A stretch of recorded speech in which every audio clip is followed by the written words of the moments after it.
All right, and welcome to this special episode of Real Estate Fight Club. This is a series called What Would You Do?, where we discuss professional standards committee cases and code of ethics violations. Here with me today is Rachael Real. Hi, Rachael. Good morning, Jennifer. How are you? I'm great. Although, I always feel like I'm at the principal's office. You do. Maybe we should rename this segment Going to the Principal's Office. We should rename it. That's an awesome name. All right. What are we talking about today? So today we're going to talk about unauthorized access in some broader terms. So there's two different articles of the Code of Ethics. When you talk about unauthorized access, you have the article that covers being in the property during the time frame in which you're permitted to be there, the time that you schedule. So if you schedule an appointment from 1 to 2 p.m., that's the time you're allowed to be in the property. I thought that was like when you had to show up. No, you only have permission to be in a property. Principal's office. You only have permission to be in the property from the time you schedule it. So if it's 1 to 2, that's your time frame. If you arrive early, if you're there after 2 p.m., you're now unauthorized access. Okay. So you also have an Article 1, which is also unauthorized access. It falls under that same umbrella, but it's using or permitting others to use the property for reasons other than a seller would have intended. So generally, a seller is intending to give you access to look at a property, to view it, to potentially buy it. Not to take a nap, to throw a hot tub party. Right, yeah, not to grab your bag of Doritos and watch a football game in peace.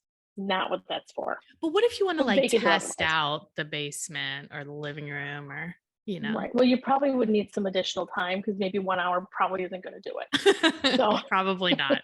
Probably not. So yeah, a football game goes for a couple hours. So if you really need to take your Doritos, and watch a game, you're going to need to schedule a 3-hour time frame and get permission to be there for the football game.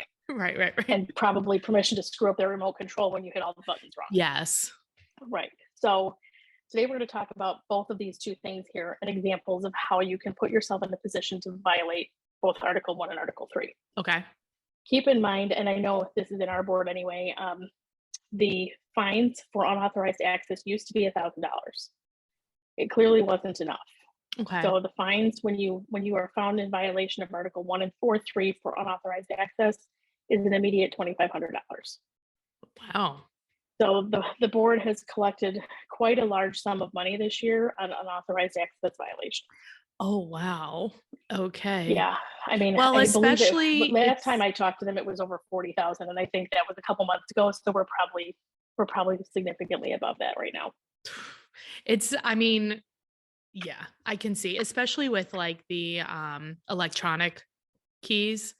Right. It's pretty easy. Right. We can track everything. If you've got a combo box on a property, that's a little more challenging, but think about how many people have Ring doorbells, home monitoring, some kind of camera. But the thing is, though, if you're coming in, if you're running early, well, and I guess later we could talk about best practices. So go ahead. Yes, we will definitely talk about some best practices. So here's the scenario. Again, we're going to talk about this particular scenario. Talks about using a property for purposes other than which the sellers set out and authorized. Mm-hmm. So in this particular scenario, a seller who is in the real estate industry in another format, not a realtor, is working out of his home. Okay. Semi-newer on the market, lives in a small little cul-de-sac where all the neighbors know each other. Okay. Gets a request for a showing. I can see where this is going. Right. Do you know where this is going? Yeah. So between 9 and 10 a.m., he gets a call or gets an appointment schedule request for 9 to 10 a.m. So spends the morning cleaning up the house, making sure everything's in good shape, finds a place to work alternatively to his house, and gets the heck out. Okay, good. About a few minutes after 9, he gets a phone call from a neighbor and says, "What's going on at your house?" He's like, "What do you mean what's going on at my house? I got a showing, it's for sale." He goes, "Yeah, there's no buyers here. There's a guy and a couple of cameras and a film crew filming something at your house." And he's like, he had no words for that. So this is a real story. This is a real story that happened to a friend of mine. Yes. So, of course, it hits pause on work for a few minutes, makes a couple phone calls. Turns out that the agent is there filming a promotional video for his, probably I'm assuming his YouTube channel or his website.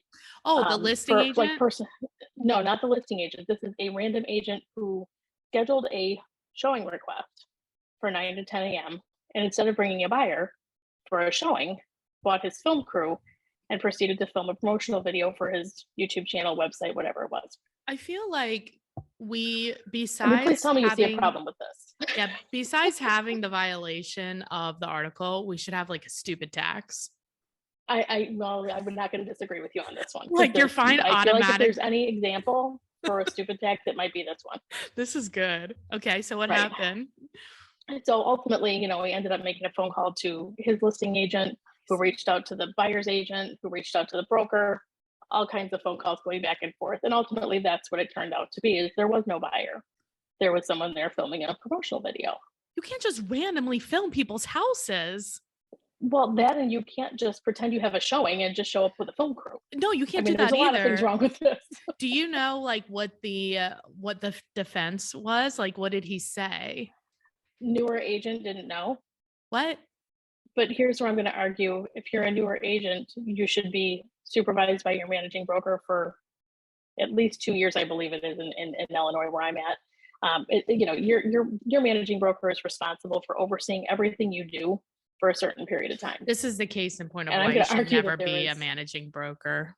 Well, yeah, right. I was one for about 2 years. You're a different brokerages, and I babysitter. was like, yeah, no, I'm herding feral cats is what I'm doing. So I said, it's the managing broker is responsible for every action of their licensees. And if you've got an office of 200 people and you've got people doing this amongst a myriad of other things, that's way too much responsibility, and not responsibility, but liability for me personally. But do you think that, you know how there was this, I forget like what happened, but it was like if the kids got in trouble, then the parents got in trouble too. Like that was going on for a couple years. Right, yes. Which I do not agree with, but I'm wondering if you do. Well, I mean, like when in you're this talking about case, kids, when you're talking about kids, that's, no, kids I'm that are talking under about the age of 18. Right. Yeah. I mean, because your responsibility as a designated managing broker is to make sure that your licensees know what they can and can't do.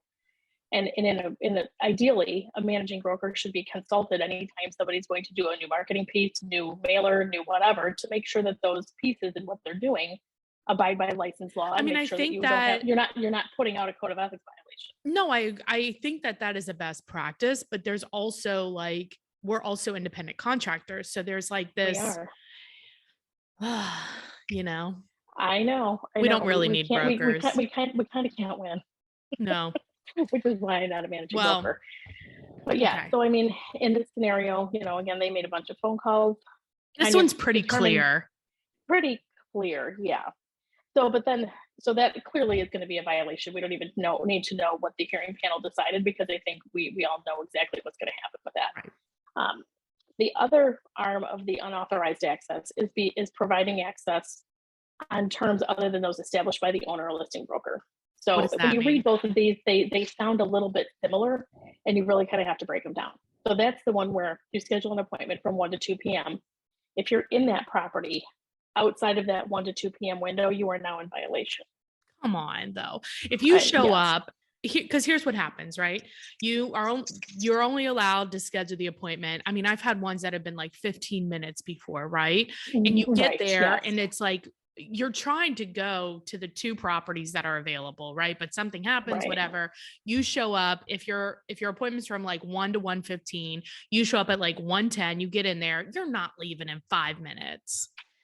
No, you're definitely not, at least with most buyers. However, what your responsibility is at that point is to reach out to the listing agent and say, hey, I'm arriving a few minutes late towards the end of the window. 15 minutes was really hard for us to meet, which I think, in all reality, in what scenario is a 15-minute window enough time to be able to account for travel there and in a showing time? It's especially when you're looking at multiple properties.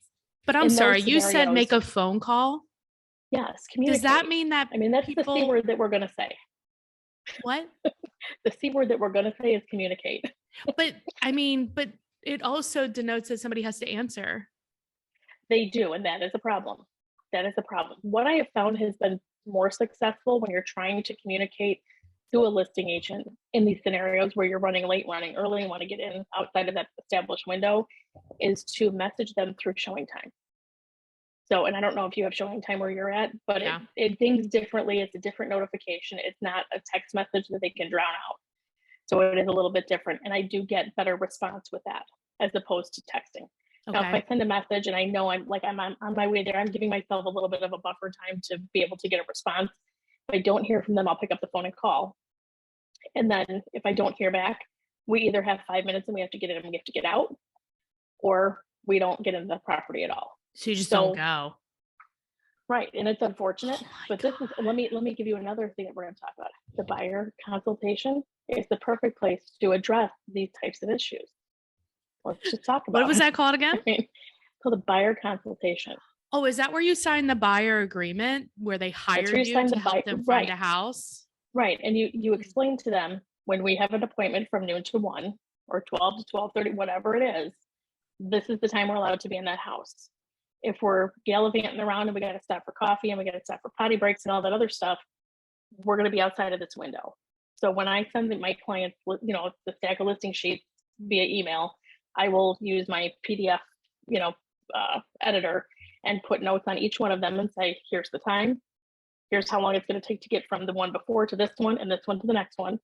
And I'm usually building in enough time that maybe every 3 or 4 houses, there's an extra few minutes. If you need to stop at a McDonald's or Starbucks or whatever, do it. And then we've got to keep on schedule, because Working with buyers makes me tired. Can we take a it break? does. Yes, we can. This is a good time for a break. All right. We can take a little break. Yeah, exactly. I want to tell you about a Yes. couple of our partners. So, the first one is we all know that we should be putting stuff up on social media, but we don't know what to put. So, Monica, hey, Monica, came up with a free service called Ghost Poster, where she will send you like a meme or something to put up on your social media Monday through Friday every day. You literally copy and paste it and put it up there. So, if you want to sign up for that, go to ghostposter.com. Now, of course, she spelled it weird because that's how it is. So it's Well, ghost. Yeah. Right. GHOST, and then poster, POSTR, no E. No E. So ghostposter, no E.com, sign up, put Fight Club in, you get it for free. The other one I want to tell you about is our number one marketing tool that we're using to get leads is Pipeline Pro Tools. So what they do is they will kind of reverse engineer how many leads you need to get in order to get the number of sales that you want. So in order to sign up and get that demo and our free marketing playbook on how we do it, go to pipelineproTools.com/Fight Club, sign up for and do the demo, and you'll get the free playbook that we use. All right, Rachel. So are we tired? We're tired of, you know what I'm doing? I'm tired of talking about this, because this is a very simple thing. This is a very simple, very straightforward, very black and white scenario. Yes, the board is raking in, well over $40,000-$50,000 a year. Our dues should go down then. I don't know where these funds go. I can't recall off the top of my head, but the point being is, why the hell are we collecting that amount of money on something that is so simple to follow? It is so freaking simple. I don't know, but it's hilarious. I want to hear more stories about people filming and stuff in other people's I mean, houses. I couldn't even wrap my head around how anyone would have thought that that was reasonable, even outside of a licensee or not. At what point is it okay to schedule an appointment to go into someone's home and then video the heck out of it? I don't know. And then blast it all over the place and on your advertising channel. Don't even go there with I me. don't know. Well, Rachel, Yes. if people have a referral for you in Chicago or they want to ask you a question, what is the best way to get a hold of you? Best way to reach me is by cell phone at 630-542-8688. You can call or text, or you can email me at rreal@dealwithreal.com. Awesome. Thanks, Rachel. Thanks, Jennifer. See ya.